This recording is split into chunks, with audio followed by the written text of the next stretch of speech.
41ਵਾਂ question है balance sheet of XYZ who were sharing profit in 10/5 1/5 and 1/5 stood as follows on 31 December 2024 on the dissolution date। ਆਪਾਂ ਨੂੰ balance sheet given है, further information given है। तो आप सब तो पहला रियलाइजेशन अकाउंट प्रिपेयर कर लेने हैं। एसेट्स ਨੂੰ ਡੈਬਿਟ ਸਾਈਡ ਤੇ ट्रांसफर कर ਲਾਂਗੇ। एसेट्स अपने को bills receivable debtors stock plant and machinery goodwill ਇਹਨਾਂ ਸਾਰਿਆਂ ਨੂੰ ਡੈਬਿਟ ਸਾਈਡ ਤੇ ट्रांसफर कर लिया।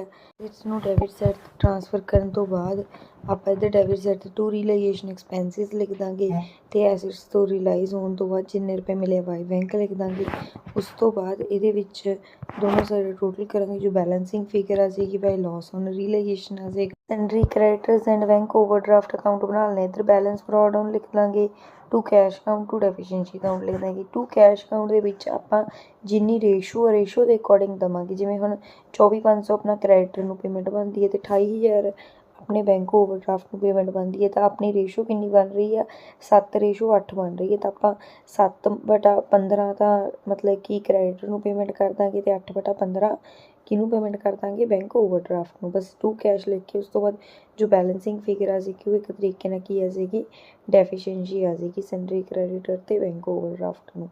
ਉਸ ਤੋਂ अकाउंट प्रिपेयर कर लेने। डेबिट बैलेंस डेबिट साइड से तार लो, क्रेडिट बैलेंस क्रेडिट साइड से तार लो, रियलाइजेशन का लॉस डेबिट साइड से तार लो। जो बैलेंसिंग फिगर आ जाएगी टू डेफिशिएंसी या बाय डेफिशिएंसी आ जाएगी। कैश अकाउंट प्रिपेयर करांगे।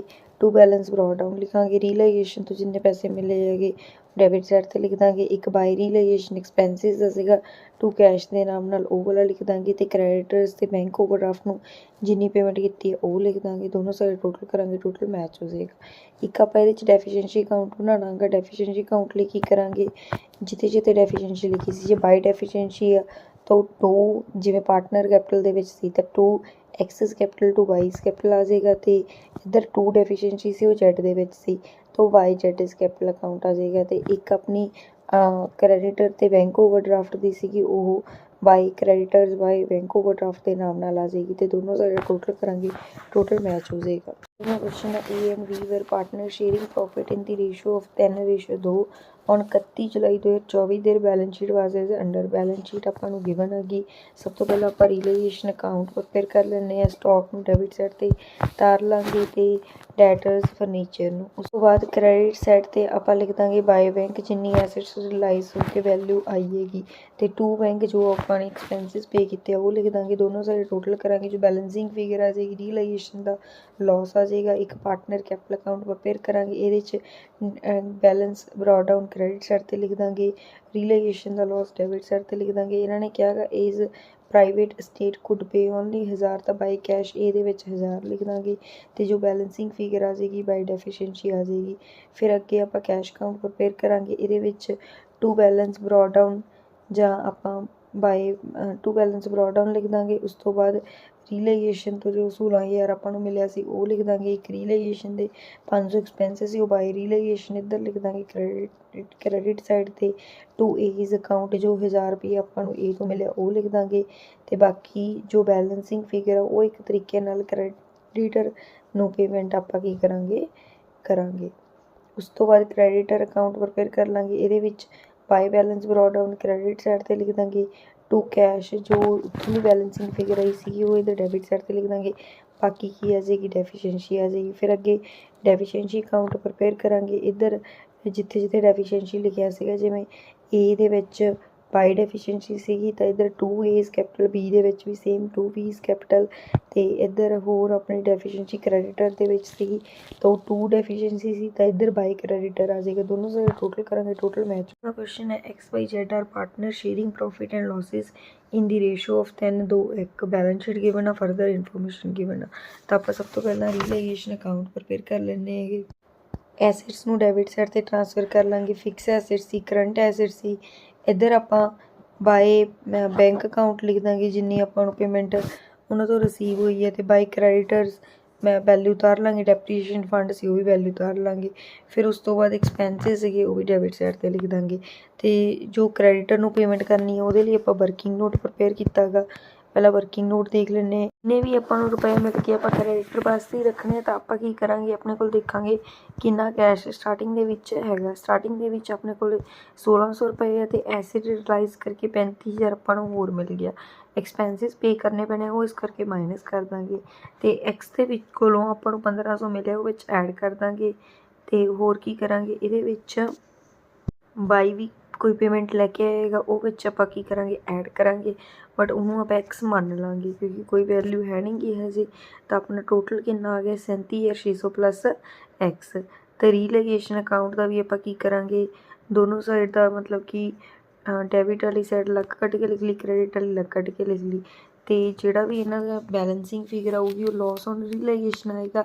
ਇੱਧਰ ਆਪਣੇ ਕੋਲ 12,600 ਦਾ ਮਤਲਬ ਕਿ ਲੋਸ ਆ ਰਿਹਾ ਹੈਗਾ ਅਤੇ ਪਲੱਸ ਐਕਸ ਵੀ ਆ ਰਹੀ ਹੈਗੀ। ਠੀਕ ਹੈ, ਤਾਂ ਫਿਰ 22 ਦਾ ਸ਼ੇਅਰ ਕਿੰਨਾ ਹੋਊਗਾ, 2/6 ਹੋਊਗਾ ਕਿਹਦੇ ਵਿੱਚ, 12,600 ਪਲੱਸ ਐਕਸ ਦੇ ਵਿੱਚ। ਤਾਂ ਇਹਨੂੰ ਸੋਲਵ ਕਰ ਲਿਆ ਆਪਣੇ ਕੋਲ। ਉਸ ਤੋਂ ਬਾਅਦ ਕੀ ਆ ਜਾਊਗਾ, 22 ਦੀ ਕੈਪੀਟਲ ਦੇ ਵਿੱਚੋਂ ਅਗਰ ਆਪਾਂ ਰੀਲੇਗੇਸ਼ਨ ਦਾ ਲੋਸ ਮਾਈਨਸ ਕਰ ਦਾਂਗੇ, ਇੱਧਰ PNL ਦਾ ਬੈਲੈਂਸ ਆਪਾਂ ਡੈਬਿਟ ਸਾਈਡ 'ਤੇ ਲਿਖਾਂਗੇ ਅਤੇ ਜੋ ਬੈਲੈਂਸਿੰਗ ਫਿਗਰ ਆ ਜਾਏਗੀ ਇਹਦਾ ਮਤਲਬ ਅਮਾਊਂਟ ਡਿਊ ਹੋ ਜਾਏਗੀ ਇਹ ਕਿਹਦੇ ਤੋਂ, 22 ਤੋਂ। ਸੋਲਵ ਕਰਨ ਤੋਂ ਬਾਅਦ ਆਪਣਾ ਆ ਰਿਹਾ ਹੈਗਾ 2200 ਪਲੱਸ 2/6 ਐਕਸ। ਇਹ ਕੀ ਆ, ਉਹ ਇੰਨੀ ਲੈ ਕੇ ਆਊਗਾ ਅਤੇ ਲੈ ਕੇ ਇਹ ਉਹਦੀ ਡੈਫੀਸ਼ੀਐਂਸੀ ਆ ਰਹੀ ਹੈ, ਇਹਦੇ ਵਿੱਚੋਂ ਲੈ ਕੇ ਕਿੰਨਾ ਆਊਗਾ, 1/5 ਹਿੱਸਾ। ਤਾਂ ਇਹਨੂੰ ਸੋਲਵ ਕਰ ਲਿਆ ਆਪਾਂ। ਐਕਸ ਦੀ ਵੈਲਿਊ ਕਿੰਨੀ ਹੈਗੀ, 471.4। ਪੁਆਇੰਟ ਨੂੰ ਇਗਨੋਰ ਕਰ ਦਾਂਗੇ, 471 ਨੂੰ ਲੈ ਕੇ ਚੱਲਾਂਗੇ। ਇਹ 471 ਲੈ ਕੇ ਆਊਗਾ ਤਾਂ ਆਪਾਂ ਕੈਸ਼ ਅਕਾਊਂਟ ਦੇ ਵਿੱਚ ਇਸ ਵੈਲਿਊ ਨੂੰ ਲਿਖ ਦਾਂਗੇ। 471 ਲਿਖਤਾ ਟੂ ਕੈਸ਼ ਅਕਾਊਂਟ ਅਤੇ ਕੈਸ਼ ਅਕਾਊਂਟ ਪ੍ਰਪੇਅਰ ਕਰ ਲੈਣੇ। ਬੈਲੈਂਸ ਪ੍ਰੋਡਮ ਡੈਬਿਟ ਸਾਈਡ 'ਤੇ ਰੀਲੇਗੇਸ਼ਨ ਤੋਂ 35,000 ਮਿਲਿਆ ਉਹ ਵੀ ਡੈਬਿਟ ਲਿਖ ਦਾਂਗੇ। ਕੈਸ਼ ਆ 471 ਮਿਲਿਆ ਇਹ ਵੀ ਡੈਬਿਟ ਲਿਖ ਦਾਂਗੇ। ਐਕਸ ਤੋਂ 1500 ਰਿਕਵਰ ਹੋਇਆ ਡੈਬਿਟ ਲਿਖ ਦਾਂਗੇ। ਫਿਰ ਇੱਧਰ ਡੈਬਿਟ ਸਾਈਡ ਟੋਟਲ ਕਰਨ ਤੋਂ ਬਾਅਦ ਇੱਧਰ ਬਾਈ ਰੀਲੇਗੇਸ਼ਨ ਲਿਖ ਦਾਂਗੇ ਅਤੇ 500 ਰੁਪਈਆ। ਅਤੇ ਉਸ ਤੋਂ ਬਾਅਦ ਜਿਹੜੀ ਉੱਪਰ ਆਪਾਂ 38,071 ਰੁਪਏ ਵੈਲਿਊ ਕੱਢੀ ਹੈ ਇਹ ਬੈਲੈਂਸਿੰਗ ਫਿਗਰ ਆ ਗਈ ਹੈ ਕੈਸ਼ ਅਕਾਊਂਟ ਦੀ। ਇਸ ਵੈਲਿਊ ਨੂੰ ਆਪਾਂ ਉੱਪਰ ਰੀਲੇਗੇਸ਼ਨ ਅਕਾਊਂਟ ਦੇ ਵਿੱਚ ਲੈ ਜਾਵਾਂਗੇ। ਕ੍ਰੈਡਿਟਰ ਨੂੰ ਇੰਨੀ ਪੇਮੈਂਟ ਕੀਤੀ ਹੈ ਅਤੇ ਦੋਨੋਂ ਸਾਈਡ ਦਾ ਟੋਟਲ ਕਰਾਂਗੇ ਰੀਲੇਗੇਸ਼ਨ ਅਕਾਊਂਟ ਦੇ। ਜਿਹੜਾ ਬੈਲੈਂਸਿੰਗ ਫਿਗਰ ਆ ਜੂਗੀ ਉਹ ਲੋਸ ਆ ਜਾਏਗਾ। ਫਿਰ ਅੱਗੇ ਪਾਰਟਨਰ ਕੈਪੀਟਲ ਅਕਾਊਂਟ ਪ੍ਰਪੇਅਰ ਕਰ ਲਾਂਗੇ। ਡੈਬਿਟ ਬੈਲੈਂਸ ਡੈਬਿਟ ਸਾਈਡ 'ਤੇ, ਕ੍ਰੈਡਿਟ ਬੈਲੈਂਸ ਕ੍ਰੈਡਿਟ ਸਾਈਡ 'ਤੇ, ਰੀਲੇਗੇਸ਼ਨ ਦਾ ਲੋਸ ਡੈਬਿਟ ਸਾਈਡ 'ਤੇ ਲਿਖ ਦਾਂਗੇ। ਉਸ ਤੋਂ ਬਾਅਦ PNL ਦਾ ਬੈਲੈਂਸ ਹੈਗਾ ਉਹ ਵੀ ਡੈਬਿਟ ਸਾਈਡ 'ਤੇ ਲਿਖ ਦਾਂਗੇ। ਇੱਕ 22 ਅਤੇ 471 ਰੁਪਏ ਲੈ ਕੇ ਆਇਆ ਹੈਗਾ ਉਹ ਲਿਖ ਦਾਂਗੇ। ਅਤੇ Z ਦੇ ਦੋਨੋਂ ਸਾਈਡ ਟੋਟਲ ਕਰਾਂਗੇ ਜੋ ਬੈਲੈਂਸਿੰਗ ਫਿਗਰ ਆ ਜਾਏਗੀ ਉਹ ਬਾਈ ਡੈਫੀਸ਼ੀਐਂਸੀ ਆ ਜਾਏਗੀ। ਇਹ ਬਾਈ ਡੈਫੀਸ਼ੀਐਂਸੀ ਕੌਣ ਬੀਅਰ ਕਰੇਗਾ, ਐਕਸ ਬੀਅਰ ਕਰੇਗਾ। ਤਾਂ ਇਸ ਕਰਕੇ 2y ਡੈਫੀਸ਼ੀਐਂਸੀ ਅਤੇ Z ਡੈਫੀਸ਼ੀਐਂਸੀ ਲਿਖੀ ਜਾ ਰਹੇ ਹੈਗੇ। ਅਤੇ ਇੱਧਰ ਇੱਕ ਐਕਸ ਦਾ ਲੋਨ ਸੀਗਾ ਅਤੇ ਹੁਣ ਆਲ ਪਾਰਟਨਰ ਇੰਸੋਲਵੈਂਟ ਦਾ ਆਪਾਂ ਕਿਸੇ ਨੂੰ ਪੇਮੈਂਟ ਤਾਂ ਕਰਨੀ ਨਹੀਂ, ਇਸ ਕਰਕੇ ਬਾਈ ਇੱਥੇ ਐਕਸ ਲੋਨ ਵੀ ਲਿਖ ਦਾਂਗੇ। ਦੋਨੋਂ ਸਾਈਡ ਟੋਟਲ ਕਰਾਂਗੇ, ਟੋਟਲ ਮੈਚ ਹੋ ਜਾਏਗਾ। ਐਕਸ ਦਾ ਪ੍ਰਾਈਵੇਟ ਐਸਟੇਟ 9,000 ਹੈ ਅਤੇ ਪ੍ਰਾਈਵੇਟ ਟੈਬਿਲਿਟੀ 7500 ਤਾਂ ਉਹਦੇ ਕੋਲ 1500 ਐਕਸਟਰਾ ਅਤੇ ਐਕਸ ਤੋਂ ਵੀ ਆਪਾਂ 1500 ਰੁਪਏ ਮੰਗਾਵਾਂਗੇ। Question ABC are partner in a firm dealing in fancy goods and sharing profit and losses in 2-2 respectively decided to dissolve and appoint B to realize the assets and distribute the proceeds। B ਨੂੰ commission ਵਗੈਰਾ ਮਿਲਣੀ ਆ। Further ਆਪਾਂ ਨੂੰ information given ਆ ਤਾਂ ਆਪਾਂ ਸਭ ਤੋਂ ਪਹਿਲਾਂ ਰੀਲੇਗੇਸ਼ਨ ਅਕਾਊਂਟ ਪ੍ਰਪੇਅਰ ਕਰ ਲਾਂਗੇ। ਇਹਦੇ ਵਿੱਚ ਡੈਟਰ ਸਟਾਕ ਅਦਰ ਐਸੈਟਸ ਨੂੰ ਡੈਬਿਟ ਸਾਈਡ 'ਤੇ ਉਤਾਰ ਲਿਆ, ਪ੍ਰੋਵੀਜ਼ਨ ਕ੍ਰੈਡਿਟਰ ਨੂੰ ਕ੍ਰੈਡਿਟ ਸਾਈਡ 'ਤੇ ਉਤਾਰ ਲਿਆ। ਉਸ ਤੋਂ ਬਾਅਦ ਇਹਦੇ ਵਿੱਚ ਆਪਾਂ ਨੇ ਡੈਟਰਸ ਤੋਂ, ਸਟਾਕ ਤੋਂ, ਗੁੱਡਵਿਲ ਤੋਂ, ਅਦਰ ਐਸੈਟਸ ਤੋਂ ਜਿੰਨੀ ਪੇਮੈਂਟ ਰਿਸੀਵ ਹੋਈ ਹੈ ਉਹ ਮੈਂ ਇਹਦੇ ਵਿੱਚ ਲਿਖ ਲਈ ਹੈਗੀ। ਅਤੇ ਇੱਧਰ ਕ੍ਰੈਡਿਟਰਸ ਨੂੰ ਆਪਾਂ ਨੇ 1247 ਰੁਪਏ ਮਤਲਬ ਕਿ ਦੇਣੇ ਹੈਗੇ ਅਤੇ ਇੱਕ ਕਹਿੰਦੇ 100 ਰੁਪਈਆ ਭੁੱਲ ਗਏ ਸੀਗੇ ਉਹ ਵਾਲਾ ਲਿਖਤਾ ਹੈਗਾ। ਇੱਥੇ ਨਾ ਬੁੱਕ ਦੇ ਵਿੱਚ 10 ਰੁਪਏ ਲਿਖਿਆ ਹੋਵੇਗਾ ਬਟ ਇੱਕ 0 ਮਿਸ ਪ੍ਰਿੰਟ ਹੋਈ ਵੀ ਹੈਗੀ ਤਾਂ ਇਸ ਕਰਕੇ 100 ਨਾਲ ਕਰਕੇ ਆਨਸਰ ਆ ਰਿਹਾ ਅਤੇ 100 ਨਾਲ ਕਰਕੇ ਤੁਸੀਂ ਕਰ ਸਕਦੇ ਹੋ। B ਨੂੰ ਕਮਿਸ਼ਨ ਦੇਣੀ ਹੈ ਉਹ ਟੂ B's ਕੈਪੀਟਲ ਅਕਾਊਂਟ ਲਿਖ ਦਾਂਗੇ, ਐਕਸ ਲਿਖ ਦਾਂਗੇ ਇੱਥੇ। ਅਤੇ ਦੋਨੋਂ ਸਾਈਡ ਟੋਟਲ ਕਰਾਂਗੇ ਜੋ ਬੈਲੈਂਸਿੰਗ ਫਿਗਰ ਆ ਜਾਏਗੀ ਉਹ ਆਪਣਾ ਲੋਸ ਔਨ ਰੀਲੇਗੇਸ਼ਨ ਆ ਜਾਏਗਾ।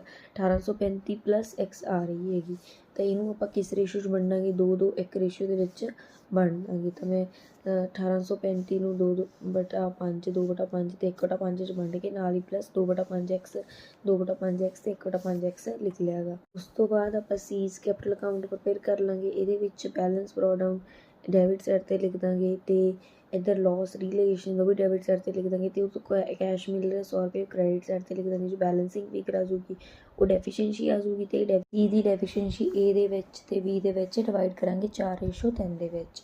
ਉਸ ਤੋਂ ਬਾਅਦ ਆਪਾਂ ਏਜ कैपिटल अकाउंट प्रिपेयर करांगे, इधर बैलेंस ब्रॉट डाउन लिख देंगे क्रेडिट साइड ते, फिर लॉस डेबिट साइड ते सीज कैपिटल अकाउंट का जो डेफिशिएंसी आ रही है ए का शेयर वो डेबिट साइड ते लिख देंगे, दोनों साइड टोटल करांगे, जो बैलेंसिंग फिगर आ जाएगी वो की आ जाएगा अपना बैलेंस कैरी डाउन।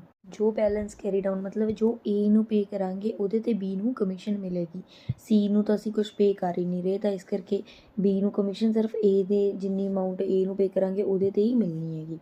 बी ਨੂੰ ਕਮਿਸ਼ਨ 5/100 ਮਿਲਣੀ ਹੈ ਤੇ ਕਾਹਦੇ ਤੇ ਮਿਲਣੀ ਹੈ ਜੋ ए ਨੂੰ पे ਕਰ ਰਹੇ, ए ਨੂੰ ਆਹ ਆਪਾਂ ਵੈਲਿਊ ਕੱਢੀ ਵੀ ਇੰਨਾ पे ਕਰਨਾ ਗਾ ਤੇ ਹੁਣ ਜਿਹੜੀ ਵੈਲਿਊ ਕੱਢੀ ਇਹਨੂੰ ਸੋਲਵ ਕਰ ਲਾਂਗੇ।